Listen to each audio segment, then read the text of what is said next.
Apart from hydrogen being the most abundant element on Earth, the engines synthesize only water and no other poisonous products, unlike the CO2 produced in traditional combustion that leads to global warming. This intuitive and insightful method of using electrolysis, although expensive, is highly efficient. Keeping these principles in mind, the US launched the first ever zero-emission vessel as a crucial first step towards cleansing the maritime industry. This 70-foot-long, 75-passenger ferry is to operate in the Californian Bay Area. One of the key principles of manufacturing this marvel of engineering, apart from its sustainability, was to provide a motivational aspect and a corridor for further development.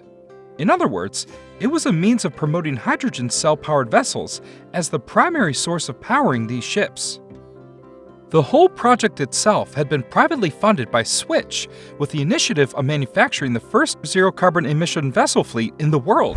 Through the experience gained by this first build, Switch follows a mass education approach where they hope to meet with existing ferry owners all over the US and help them transition to hydrogen cells, discussing the pros and cons along the way.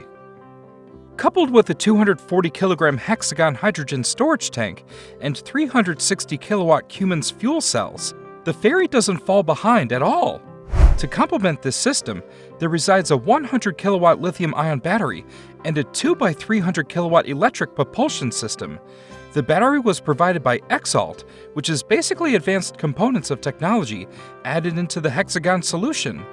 The electric propulsion system, on the other hand, was a product of the BAE Aerospace Company. As a token of appreciation under the Bay Area Air Quality Management District, BAA-QMD, the California Air Resource Board, also known as CARB, provided a grant of $3 million for the completion of the project.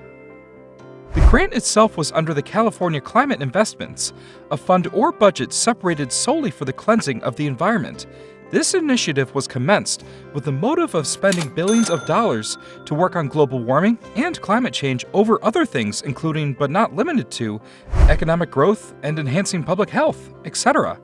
Moreover, another loan was granted under the BAA-QMD Climate Tech Finance Program that aimed to reduce greenhouse gas emissions as well. The construction of the ferry was completed on the 18th of November and was able to cover roughly 300 nautical miles, with velocities reaching 20 knots. Another one of the many advantages of owning this spectacular ferry is that it has no vibrations and noise at all. According to Pace Raleigh, the CEO of Switch Maritime explained, "While it's taken us years to get to this point, the timing couldn't be better. At this moment, our nation is more committed than ever to making the transition to a carbon-free economy. Hydrogen will play a major role in that future, and major players in the maritime industry are ready to decarbonize. We are grateful to all our partners and proud to play a small role in accelerating the wide-scale adoption of hydrogen power. Hopefully, this is just the first domino to fall." Since its launch in August 2021, the ferry is expected to begin its operations in the first quarter of 2022 in the California Bay Area. In addition, Swift expects many other projects to be completed later this year under the Sea Change fleet. For the purpose of fueling, West Coast Clean Fuels, WCCF, was hired by Switch. The purpose of the WCCF was to fundamentally provide the clean hydrogen needed as a raw material for the cell to power the entire Sea Change fleet. Additionally, while testing the vessel during sea trials held at Washington, Swift employed the help of Biotech to give high-pressure hydrogen gas. American Axle and Manufacturing, AAM, was tasked to conclude the project solely based on their extensive experience when it comes to hybrid electric vessels. Its new state-of-the-art yard is capable of hosting many bigger and more complex vessels. Thus, it was no surprise when the AAM was given the authority and position for the manufacture of Sea Change.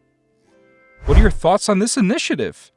Do you believe that it is worth spending the extra cost on using hydrogen cells just to save the environment, or other renewable alternatives should be considered?